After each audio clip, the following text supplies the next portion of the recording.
Hi, John McElroy here, talking all things automotive. Today I want to talk about GM's EV strategy.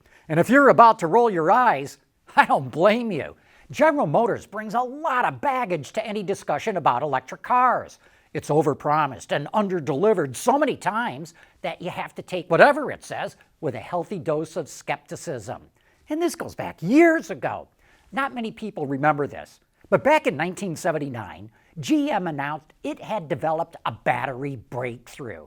It invited the national media in, and with great fanfare, it rolled out the Electra-Vet, which was a Chevrolet Chevette stuffed full of nickel zinc oxide batteries, which was considered bleeding edge at the time. I was there when GM's then president, Pete Estes, declared that General Motors planned to use that battery breakthrough to start making electric cars in the mid-1980s. Obviously, that never happened. And then, in the mid-1990s, GM came out with the EV1, which was a really cool electric car that was way ahead of its time. But you know how that went? When sales turned out to be lukewarm, they killed it off, which triggered the movie and the book, Who Killed the Electric Car? And that turned the entire EV community against GM. Even worse, in the early 2000s, GM sued the California Air Resources Board to torpedo its ZEV mandate for electric cars. And when that didn't work, GM weaseled its way around the law by buying 5,000 electric golf carts from Club Car and selling them in California to comply with the mandate. And most recently, everybody knows about the battery fires in the Chevrolet Bolt EV. That forced production to stop for 5 months until they could fix the problem, and that was a huge embarrassment for the company. So, as I said, General Motors brings a lot of baggage to any discussion of EV strategy. Even so, I think that with the latest EV efforts at GM, it could deserve a second look. For one thing, the General Motors of today is a very different company than it was even just 5 years ago. It's turned over almost half its workforce. Over 60% of the people who work at GM today have been with the company for less than 5 years. And a good chunk of them came from outside of the automotive industry, many from the tech industry. And so I'm sensing a different vibe coming from the company. To see if I'm sensing this right, I invited Mark Royce, the president of GM, to come on my show Autoline After Hours to talk about GM's EV strategy. One thing that shows you right off the bat how different the company is how Mark spoke very honestly about how the company blew it when it came to launching the Bolt EV. Listen up. But I would also say the way we went to market with the Bolt was a company that didn't believe battery electric vehicles were going to become mainstream. And I say that very transparently and very clearly because we did not get behind the car from a marketing and retail standpoint. We had a lot of people that didn't believe in it. Sort of a self-fulfilling thing, and that's not the way we should have done that. And so lessons learned on that piece of it as well. Very little advertising, very little awareness of what the car could do and what it was, other than within the EV media community. I've been covering the auto industry for a long time, and I've never heard a top executive speak so openly and frankly about a problem like that. And let me tell you why I got so interested in GM's EV strategy. 3 years ago, it decided to go off in a very different direction than almost every other automaker. They all took existing ICE platforms and modified them to come out with EVs, which is what GM did with the Bolt. But as GM looked out over a decade into the future, it realized it needed a new and comprehensive strategy. So it brought the top people in the company together to figure out what to do. And Mark Royce picks up the story from there. We put together what an all-electric GM would look like. And we did that in the Dome. And Mary and I and the whole leadership of the company and all the engineers that were involved in looking at what it would take to do it were there. And so we went through the first architectures to be Ultium. And we looked at what those would give us from a design standpoint and what the segments are that we wanted to compete in. And I've said from day one, if I had another dollar of R&D, I wouldn't put it into a hybrid system. I put it into a battery chemistry and what it takes to get a higher energy density at a lower cost. And so that was about 3 years ago. And we said, we're going to do that. And we came out and said, we're going to go all EV. And we're not going to invest in any, midterm steps for that.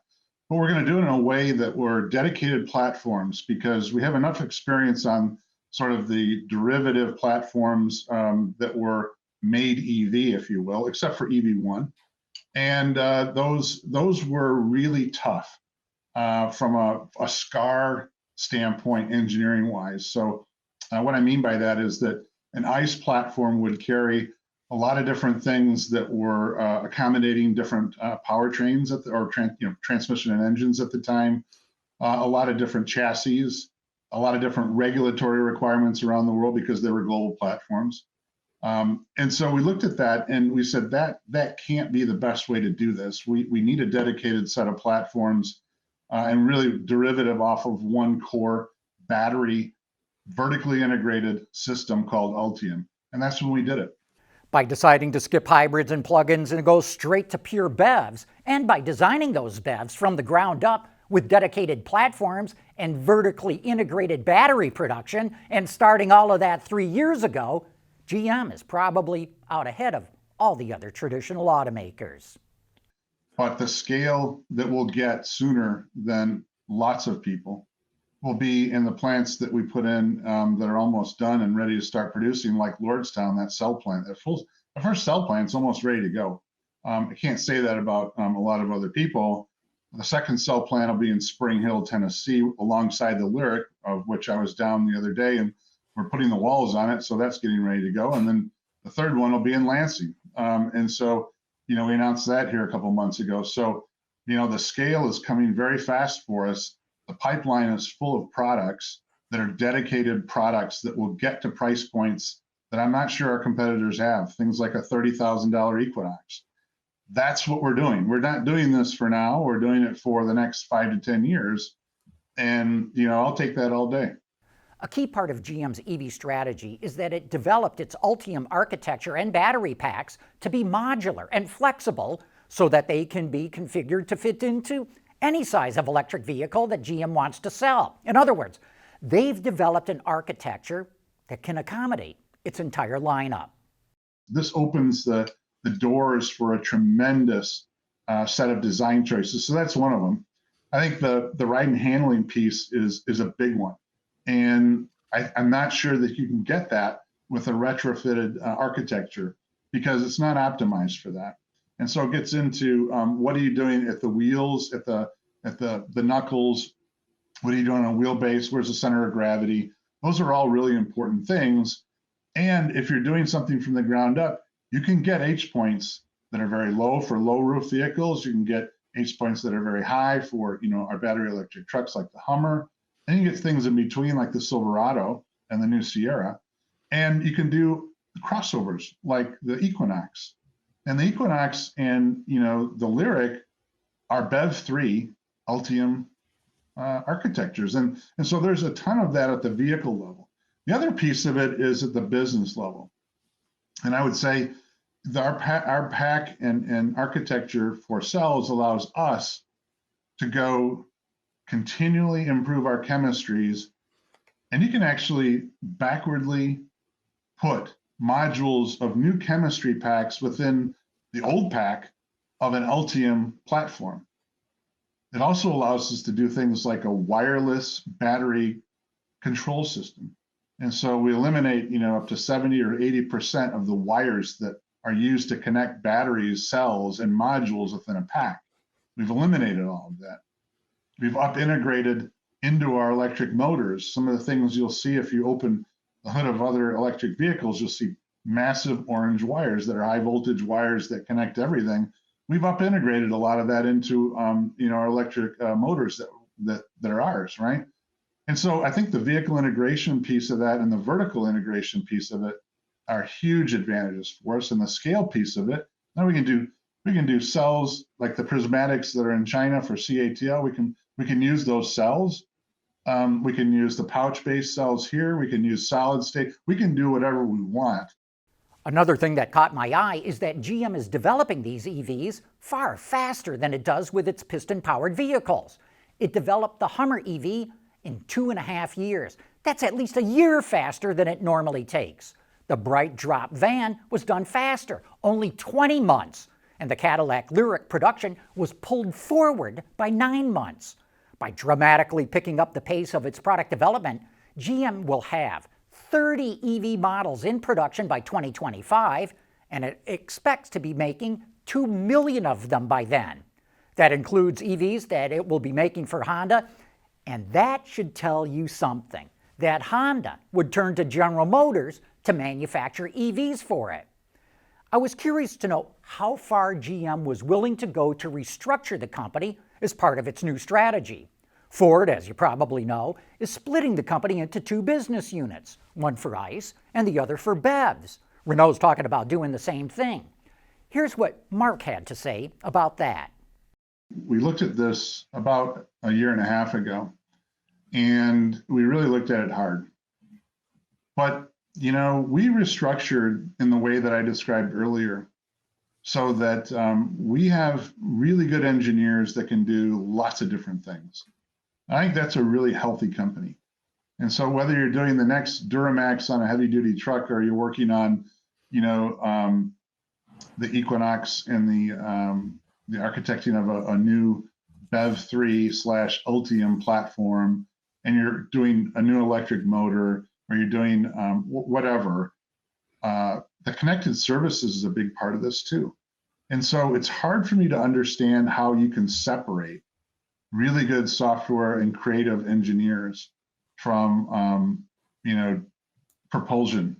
I just don't think from a business and growth and expertise standpoint, it serves our employees very well, or it serves our investors and our customers very well. And that's the way we looked at this when we looked at it for quite a while.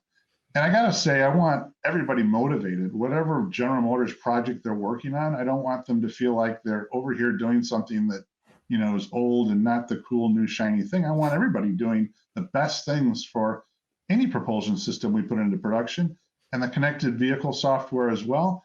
And the whether it's AV or EV or whatever. So I think we've got a great, when we restructured, I think we've got a great synergy in place, and we can move things very fast. Mark Royce makes a very compelling case for why GM is not going to split its ICE and BEV operations in 2, but it's going to be fascinating to watch and see who's got the right strategy and/or who executes their strategy the best, GM or Ford. Okay, one last topic, and this also ties into what Ford is doing. How is General Motors going to sell its EVs? Ford's telling its dealers they're going to sell EVs direct to customers without any inventory. In fact, if you buy an EV from Ford, you're going to be configuring and ordering it directly from the factory, not from a dealership, or not even from a dealership's website. So what's GM going to do? Traditional or direct? Here's what Mark had to say. And so if you looked at what we've done with the Cadillac dealer network as an example, we've put in a new system with a partner called Tekion that enables people to buy the way they want to buy. And so if they want to buy direct, the dealer will deliver that car to their house, and they can buy it and then transact all online if that's what they want to do. They want to go see it, and they want to see what the colors look like, and they want to touch it and feel it. They can go do that at a dealer, and that's great. And when something happens, or they get in an accident, or they need service, they go to a dealer, and that's a great competitive advantage. So to wrap it all up, the way I see it, 3 years ago, General Motors decided that if the future was going to be electric, it wasn't going to waste any time on hybrids or plug-ins. It was going straight to electric. And it was going to do that with a clean sheet EV architecture and a modular battery pack for its entire lineup. And it was going to do that from day one. That's why I think General Motors has a 2 to 3 year head start on all the other traditional automakers. Now we have to see if GM can execute on its plan. If it can be a turnaround moment for the company. By the way, I've only just hit on the highlights of what Mark Royce talked about. There's a ton more information in that interview on lining up a supply chain of raw materials, on battery recycling, on an EV charging network, on vertical integration, and a lot more. Just click on the link if you'd like to watch the whole thing. And with that, this is John McElroy, over and out.